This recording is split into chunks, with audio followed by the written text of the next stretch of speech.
Hello friend everyone, सदबला aspirant पर आप सभी लोग का खैर मकदम। दोस्तों, मैं आज जो है 60 MCQ में से 30 MCQ जो कंप्लीट करूँगा वो TPA से है दोस्तों। और ये संपन्न अधिनियम है और ये जो खास करके लिए है PCJ, HGS, APP, ADPO, LLB, LLM तमाम ऐसे एग्ज़ाम के लिए जो है बहुत ही मुफीद है दोस्तों।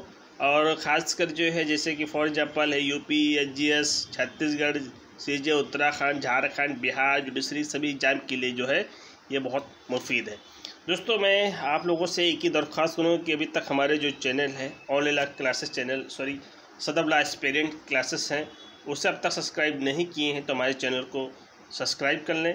बेल आइकन घंटी प्रेस करने पर मैं कोई भी वीडियो डालूंगा उसकी नोटिफिकेशन आपको प्राप्त हो जाएगी।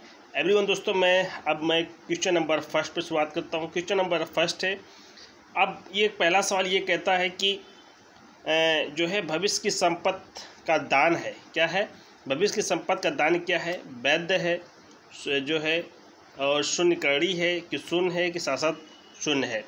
तो इसकी जो है सवाल है भविष्य का संपत्ति का दान क्या है? वैध है, शून्यकर्णी है, शून्य है, शाश्वत शून्य है।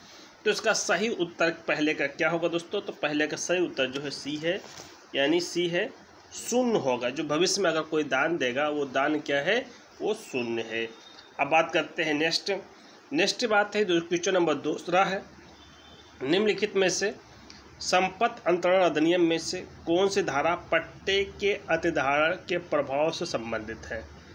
अब ये जो दूसरा सवाल है, निम्नलिखित में से संपत्ति अंतरण अधिनियम की कौन सी धारा पट्टे के अतिधारण के प्रभाव से संबंधित है? धारा 115A, धारा जो है 120, धारा 115A, धारा 116C, धारा 114A। तो इसका सही उत्तर क्या होगा दोस्तों? तो पट्टे के अतिधारण से प्रभाव से संबंधित सही उत्तर इसका सी है, यानी धारा 116। ओके, अब बात करते हैं नेक्स्ट है क्वेश्चन नंबर 3 है, लंबित वाद का सिद्धांत किस प्रसिद्ध वाद में व्याख्यात किया गया है? लंबित वाद का सिद्धांत किस प्रसिद्ध वाद में व्याख्यात किया गया है? तो पहला क्या कहता है, ये क्या कह रहा है, मुसाहुर बसाहु बनाम हाकिम लाल, बी मोहम्मद शफी बनाम मोहम्मद सईद, सी तकल बनाम मोक्सेह, डी बेलामी बनाम शैबाइन। तो लंबित वाद का सिद्धांत किस प्रसिद्ध वाद में व्याख्यात किया गया है? तो इसका सही उत्तर तीसरे का क्या होगा? तो तीसरे का सही उत्तर है बेलामी बनाम शैबाइन का केस है, तो इसका सही उत्तर है डी। नेक्स्ट क्वेश्चन नंबर 4 है, संपत्ति अंतरण अधिनियम के अंतर्गत यदि प्रतिग्रहण करने से पहले आदाता की मृत्यु हो जाती है तो दान क्या होगा? यानी TPA एक्ट के अकॉर्डिंग जो है दान एक्सेप्ट करने से पहले जो है जो लेने वाला है उसका मृत्यु हो जाता है तो क्या होगा? दान जो है वैध होगा, बी दान शून्य होगा, सी दान शून्यकर्णी होगा, इनमें से कोई नहीं। तो इसका सही उत्तर क्या है दोस्तों? इसका सही उत्तर क्या है चौथे का? तो चौथे का सही उत्तर जो है दान क्या होगा? शून्य होगा, यानी इसका सही उत्तर है बी। अब बढ़ते हैं नेक्स्ट, यदि एक अचल संपत्ति के पट्टे की भाड़ेदारी मासिक है तो ऐसे भाड़ेदारी की संपत्ति के लिए लिखित में कितनी अवधि की सूचना देनी होगी? यानी यदि एक अचल संपत्ति के पट्टे की भाड़ेदारी मासिक है तो ऐसी सूचना भाड़ेदारी की संपत्ति के लिए लिखित में कितनी अवधि की सूचना देनी होगी? ए कह रहा है 1 माह, बी कह रहा 2 माह, सी कह रहा 6 माह, डी कह रहा 15 माह। सही उत्तर इसका क्या होगा पांचवें का? तो पांचवें का सही उत्तर है डी है, 15 दिन। ओके, अब बात करते हैं नेक्स्ट, संपत्ति अंतरण अधिनियम 1882 की धारा 9 ये प्रावधान करती है, धारा 9 ये प्रावधान करती है, ए अंतरण दस्तावेज के माध्यम से हो सकता है, बी अंतरण मौखिक बिना लिखित भी हो सकता है, सी पंजीकृत दस्तावेज के माध्यम से हो सकता है। डी, अंतरण केवल लिखित द्वारा ही किया जा सकता है। छठे का सही उत्तर क्या है? तो छठे का सही उत्तर है बी है, यानी अंतरण मौखिक बिना लिखित भी हो सकता है। क्या है? सही उत्तर जो है बी है। ओके, अब बात करते हैं नेक्स्ट। संपत्ति अंतरण अधिनियम के अंतर्गत यदि प्रतिग्रहण करने से पहले आदाता की मृत्यु हो जाती है तो क्या होगा? अभी आपको मैंने बताया है, तो इसका सही उत्तर क्या होगा? जो है शून्य होगा। दान क्या है? शून्य है। ओके, अब बात करते हैं नेक्स्ट है 8। संपत्ति अंतरण अधिनियम 1882 की धारा 122 के अनुसार संपत्ति में शामिल है केवल चल संपत्ति है, केवल अचल संपत्ति है, चल एवं अचल दोनों संपत्ति है, डी केवल कृषि भूमि है। तो 8वां का सही उत्तर क्या है?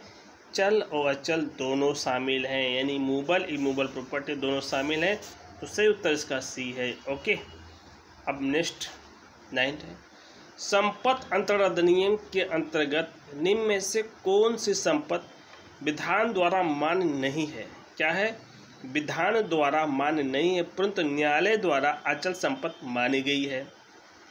रास्ते का अधिकार, बी अचल संपत्ति में के भाड़े का संग्रह, सी बारी में से पूजा का अधिकार, डी मछली पकड़ने का अधिकार। तो 9 का सही उत्तर क्या होगा दोस्तों? तो 9 का सही उत्तर है डी है, यानी मछली पकड़ने का अधिकार। ओके, तो सही उत्तर क्या है? डी है। नेक्स्ट, संपत्ति अंतरण अधिनियम की धारा 3 के अंतर्गत किसी दस्तावेज के अनुप्रमाण से आशय कम से कम अनुप्रमाण से होगा, यानी संपत्ति अंतरण अधिनियम की धारा 3 के अंतर्गत किसी दस्तावेज के अनुप्रमाण से आशय कम से कम के अनुप्रमाणन होगा। 1 साक्षी, बी 2 साक्षीगण, सी 3 साक्षीगण, 2 या 2 अधिक साक्षीगण। तो 10वां का सही उत्तर क्या होगा दोस्तों? तो 10वां का सही उत्तर जो है बी है, 2 साक्षीगण। क्या है? बी है, इसका सही उत्तर है बी, 2 साक्षीगण। ओके, नेक्स्ट, संपत्ति अंतरण अधिनियम के अंतर्गत निम्न में से 100 रुपये या उससे अधिक मूल्य के किस बंधक का रजिस्ट्रेशन अनिवार्य है? यानी क्या कह रहा है क्वेश्चन कि टीपी एक्ट में निम्न में से 100 रुपये से या उससे अधिक मूल्य के किसी बंधक का रजिस्ट्रेशन अनिवार्य नहीं है। तो कौन सा अनिवार्य नहीं है? एक होता है सादा बंधक, बी शाश्वत विक्रय द्वारा बंधक, सी अंग्रेजी बंधक, हक विलेख के निक्षेप द्वारा बंधक। तो सही उत्तर 11 का क्या है दोस्तों? तो सही का 11 का उत्तर है डी है। क्या है? अनिवार्य नहीं है। टीपी एक्ट में जो है अगर 100 रुपये से उससे अधिक का मूल्य है, अगर बंधक कर दिया गया है तो बंधक का रजिस्ट्री करवाना अनिवार्य नहीं है। बाकी अंग्रेजी मॉर्गेज, शाश्वत विक्रय द्वारा मॉर्गेज और सादा बंधक जो है ये अनिवार्य है। ओके, नेक्स्ट, अब क्वेश्चन नंबर 12, किसका अंतरण नहीं किया जा सकता है? अब क्या बता रहा है सवाल? किसका अंतरण नहीं किया जा सकता है? तो सवाल है ए विक्रय इकरारनामा के आधार पर केवल दावा करने का अधिकार, बी अवशेष किराया प्राप्त करने का अधिकार, सी डिक्री धन की वसूली का अधिकार, डी वसीयत द्वारा भविष्य निधि राशि प्राप्त करने का अधिकार। यानी क्या है? किसका अंतरण नहीं किया जा सकता है, ट्रांसफर नहीं किया जा सकता है। तो 12 का सही उत्तर क्या होगा? तो 12 का जो है सी है, डिक्री धन की वसूली का अधिकार जो है ये जो है ट्रांसफ़र नहीं किया जाता। विक्रय इकरारनामा के आधार पर केवल दावा करने का अधिकार ये ट्रांसफ़र किया जा सकता है। और शेष किराया प्राप्त करने का अधिकार ट्रांसफ़र किया जा सकता है। वसीयत द्वारा भविष्य निधि राशि प्राप्त करने का अधिकार ये ट्रांसफ़र किया जा सकता है। अब बात करते हैं क्वेश्चन नंबर 13, विचाराधीनवाद के सिद्धांत की प्रयोज्यता हेतु संपत्ति होगी। तो क्या होगी? ए क्या होगी? चल, बी अचल, सी चल और अचल दोनों, डी इनमें से कोई नहीं। तो 13 का सही उत्तर क्या होगा? तो 13 का सही उत्तर क्या? विचाराधीनवाद यानी लेस्पेंडस के बाद में प्रयोज्यता हेतु संपत्ति होगी। दैनिक सेक्शन 52 की बात करती है तो केवल अचल होगी। क्या होगी? केवल बी होगी। ओके, अब बात करते हैं नेक्स्ट, संविदा के भागिक पालन के मामले में निम्न में से कौन सा घटक अनिवार्य नहीं है? संविदा के भागिक पालन के मामले में निम्न में से कौन सा घटक अनिवार्य नहीं है? तो क्या कहना है? अचल संपत्ति के अंतरण का करार, बी करार लिखित में हो जिस पर अंतरक या उसकी ओर से किसी के हस्ताक्षर हो, सी अंतर्ती का संपत्ति पर कब्जा हो, डी अंतर्ती ने पूर्ण प्रतिफल अदा कर दिया हो। तो 14 का सही उत्तर क्या होगा? तो 14 का सही उत्तर दोस्तों बी है। क्या है? बी है, यानी करार क्या है? लिखित में हो और जिस पर अंतरक या उसकी ओर से किसी के हस्ताक्षर हो। ओके, 53A में बताया गया है। नेक्स्ट है, अब बात करता है 15। जब बंधक करता बंधक संपत्ति का कब्जा बंधकदार को यह अधिकृत करते हुए देता है कि वो संपत्ति पर कब्जा बंधन धन की अदायगी तक रखेगा और संपत्ति का किराए को वह लाभ प्राप्त करेगा, ऐसे बंधक को क्या कहा जाता है? यानी जब बंधक करता बंधक संपत्ति को बंधकदार को यह अधिकृत करते हुए देता है कि वो संपत्ति पर कब्जा बंधन धन की अदायगी तक रखेगा और संपत्ति का किराया का वो लाभ प्राप्त करेगा, ऐसे बंधक को क्या जाता है? Section 58D। तो इसे क्या कहते हैं? अंग्रेजी बंधक, विलक्षण बंधक, साधारण बंधक कि भोग बंधक। तो 15 का सही उत्तर क्या होगा दोस्तों? तो 15 का सही उत्तर है ए है, भोग बंधक। क्या है? ए है। ओके, नेक्स्ट है 16। एक अचल संपत्ति के पट्टे को भाड़ेदारी मासिक है तो ऐसे भाड़ेदारी की समाप्ति के लिए लिखित में कितनी अवधि की सूचना देनी होगी? एक अचल संपत्ति के पट्टे की भाड़ेदारी मासिक है तो ऐसे भाड़ेदारी की समाप्ति के लिए लिखित में कितनी अवधि की सूचना देनी होगी? क्या है? ऑप्शन क्या कह रहा है? ए 1 माह, बी 2 माह, सी 6 माह, डी 15 दिन। तो 16 का सही उत्तर क्या होगा? तो 16 का सही उत्तर है डी है, 15 दिन। नेक्स्ट, भोग बंधकदार के प्रकरण में बंधक ग्रहता को कब्जा दिए जाने पर वो भाटक व अन्य लाभ पाने का हकदार है। अब भोग बंधक के प्रकरण में बंधक ग्रहता को कब्जा दिए जाने पर वो भाटक व अन्य लाभ पाने का अधिकार है। ये कहता है बंधक धन चुकता होने का, बी संविदा को विखंडित होने तक, सी 30 वर्ष की अवधि तक, डी 99 वर्ष की अवधि तक। तो 17 का सही उत्तर क्या है दोस्तों? तो 17 का सही उत्तर है ए है, बंधक धन चुकता होने तक, यानी 17 का सही उत्तर ए है। अब बात करते हैं नेक्स्ट, अस्थावर संपत्ति के पट्टे का पर्यावसान यानी पर्यावसान नहीं होता है। क्या नहीं होता है? पर्यावसान नहीं होता है। तो इसका सही उत्तर क्या होगा? समय की बीत जाने पर, अभिव्यक्ति समापन से, छोड़ने की नोटिस की तामील से, संपहरण द्वारा। तो 18 का सही उत्तर है सी, इससे छोड़ने की नोटिस की तामील के द्वारा जो है पट्टे का जो है पर्यावसान नहीं होता है। और बाकी पट्टे का पर्यावसान समय बीत गया तो भी हो सकता है और अभिव्यक्ति जो है समर्पण से हो सकता है, संपहरण द्वारा हो सकता है। ओके, अब बात करते हैं क्वेश्चन नंबर 19। संपत्ति के अंतरण धन का संबंध क्या है? हवा से, पानी से, प्रकाश से, ये सभी। उत्तर है डी, ये सभी। ओके, विचाराधीन वाद का सिद्धांत प्रयोज्य है जहाँ 53 कब्जा है, प्रतिफल के लिए संविदा है, अंतरक को नोटिस है, उसके भाग पर तात्पर्यता है। तो क्वेश्चन नंबर 20 का सही उत्तर क्या है? अंतरक को जो है ट्रांसफर को नोटिस है, सही उत्तर है सी। ओके, नेक्स्ट है संपत्ति अंतरण अधिनियम 1882 की धारा 3 में परिभाषित लिखित से अभिप्रेत क्या है? ये एक पराक्रम लिखित है, ये एक अंतरण लिखित है, ये अवसियत लिखित है, ये एक वसीयत है। तो धारा 3 में क्या है? परिभाषित है कि ये पराक्रम लिखित है, ये अंतरण लिखित, ये अवसियत लिखित है। तो 21 का सही उत्तर क्या होगा? तो 21 का सही उत्तर है सी है, एक जो है अवसियत लिखित है। ओके, नेक्स्ट है जहाँ की संपत्ति अंतरण से उस संपत्ति में किसी व्यक्ति के पक्ष में हित विनिर्दिष्ट अनिश्चित घटना से घटित होने पर प्रभावी होने के लिए सृष्टि किया गया है, ऐसे अंतरण कहा जाएगा। सेक्शन 21 में क्या कहा जाएगा? कि शाश्वत अंतरण है, कि हित द्वारा अंतरण है, कि पूर्ण रूप से अंतरण करना, कि डी समासित अंतरण करना। तो सही उत्तर क्या होगा? इसका सही उत्तर जो है जहाँ की संपत्ति अंतरण से उस संपत्ति में किसी व्यक्ति के पक्ष में हित विनिर्दिष्ट अनिश्चित घटना से घटित होने पर प्रभावी होने के लिए श्रेष्ठ किया गया है, ऐसा अंतरण कहा जाएगा। शाश्वत अंतरण, हित के द्वारा अंतरण, पूर्व से अंतरण, समासित अंतरण। तो सही उत्तर क्या होगा बताइएगा दोस्तों। सही उत्तर जो है क्या होगा इसका, यानी आप बताइएगा सही उत्तर इसका क्या होगा। ये बहुत प्रॉब्लम है दोस्तों, बताइएगा सही उत्तर इसका क्या होगा। ओके, सही उत्तर इसका क्या होगा 22 का सही उत्तर। तो 22 का सही उत्तर क्या होगा, तो 22 का सही उत्तर है डी है, समाश्रित अंतरण है। ओके, यानी डी। नेक्स्ट है संपत्ति अंतरण अधिनियम 1882 समावेश करता है चल संपत्ति, अचल संपत्ति से इनमें कोई नहीं। तो क्या होगा 23 का सही उत्तर क्या होगा, 23 का सही उत्तर है डी है। 23 का सही उत्तर है डी, ए बी दोनों। ओके,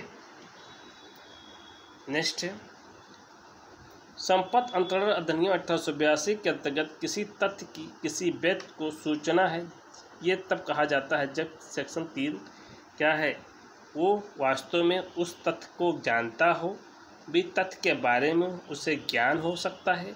सी युक्त मामले में तथ्य का ज्ञान हो सकता था। डी तथ्य के बारे में वो पूरी तरह अनभिज्ञ है। तो 24 का सही सवाल क्या है, तो 24 का सही सवाल ये है, क्या है, वो वास्तव में उस तथ्य को जानता है। उत्तर देखते हैं क्वेश्चन नंबर 25। हक विलेख के निक्षेप द्वारा बंधक को क्या कहा जाता है, विलक्षण बंधक, अंग्रेजी में साम्यक बंधक की भोग बंधक। तो 25 का सही उत्तर क्या है, साम्यक बंधक है। विलक्षण को क्या कहा जाएगा, सी साम्यक बंधक, इक्विटेबल मॉर्गेज। अब बात करते हैं 26 का।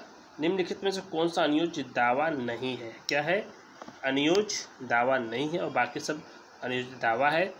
तो भविष्य निधि खाते का अधिकार, ए बी LLB परीक्षा में वचन ग्रहता के उत्तीर्ण होने पर 500 रुपये का भुगतान करने को वचन, सी वचन ग्रहता द्वारा किसी महिला विशेष से विवाह करने पर 500 रुपये का भुगतान करने का करार, डी संविदा जो दायित्व से युग्म के लाभ का दावा करने का अधिकार। तो 26 का सही क्वेश्चन क्या है, तो 26 का सही क्वेश्चन जो है डी है, यानी जो है ये जो है अनुयोज्य दावा नहीं, संविदा से जो दायित्व हो युग्मित हो वो लाभ में दावा करने का अधिकार ये नहीं है और बाकी सब अनुयोज्य दावा है। यानी भविष्य निधि में खाते का अधिकार ये क्या है, अनुयोज्य दावा है। LLB परीक्षा में वचन ग्रहता उत्तीर्ण करने पर 500 रुपये भुगतान करने का वचन, ये भी क्या है, अनुयोज्य दावा है। वचन ग्रहता द्वारा किसी महिला विशेष से विवाह करने पर 500 रुपये का भुगतान करने का करार भी एक अनुयोज्य दावा है। ओके, अब बात करते हैं ऋण के पुनर्भुगतान के लिए प्रतिभूत के तौर पर परिभाषित है, क्या है, गिरवी है, बंधक है, पट्टा, इनमें से कोई नहीं। तो 27 का सही उत्तर क्या है, 27 का सही उत्तर है बी है, यानी बंधक है। ओके, अब बात करते हैं 28। निम्नलिखित में से कौन सी संपत्ति अंतरित की जा सकती है, केवल सूखाचार, भावी भरण पोषण का अधिकार, अचल संपत्ति, केवल वाल लाने का अधिकार। उत्तर क्या है दोस्तों इसका जो है उत्तर 28 का क्या है, तो 28 का सी है, अचल संपत्ति, यानी सही उत्तर है सी। ओके, 29। ए अपनी भतीजे बी को 5000 रुपया इस शर्त पर अंतरण करता है कि वो अपने पति का परित्याग कर दे और यह अंतरण धारा 25 के दृष्टांत डी पर है, क्या है, शून्यकार्य है, शून्य वैध है या परिवर्तनीय है। तो 29 का सही उत्तर क्या होगा, 29 का सही उत्तर जो है बी है, क्या है, शून्य है। ओके, अब 30 का कहते हैं ए 5000 रुपये बी को इस शर्त पर अंतरित करता है कि वो सात दाह और ई की संपत्ति से विवाह करेगा। ई की मृत्यु हो जाती है और सात दाह की सम्मति से बी विवाह करता है। तो यह समझा जाएगा कि धारा 26 के दृष्टांत ए का पूरा क्या है, बी ने इस शर्त को पूरी की, बी ने शर्त को पूरी नहीं की है, बी शर्त शून्य हो गई है, डी शर्त अवैध हो गई है। तो 30 का क्या सही सवाल है, 30 का दोस्तों। और ये लास्ट सवाल है, मैं आपको यहीं से इजाज़त चाहता हूँ, कल 30 और बता दूंगा दोस्तों। हमारे साथ बने रहे, हमारे चैनल को शेयर करें, लाइक करिए। तो ये कौन सा उत्तर है सही उत्तर इसका, 30 का सही उत्तर है कि बी ने शर्त पर जो है पूरी की है, क्या है, बी ने जो है इसके शर्त को पूरी की। क्या सवाल है कि ए 5000 रुपया बी इस शर्त को अंतरित करता है कि वो सा दा और ई के सा जो है सा है, दा है और ई है, ये तीनों लोग के सहमति से विवाह करेगा। अब इसमें क्या ई के जो है क्या है, मृत्यु हो जाती है और सा और दा की सहमति से, इन दोनों के सहमति से जो है बा विवाह कर लेता है, तो क्या बा विवाह कर लेता है तो क्या ये पूरे शर्तों को जो है बा ने पूरी की है? तो यस, बा ने पूरी शर्तों को पूरी की है। तो दोस्तों मैं यहीं से आपसे इजाज़त चाहता हूँ। मैं कल आपके फिर खिदमत में हाजिर होऊंगा। ओके दोस्तों, बाय बाय, गुड बाय।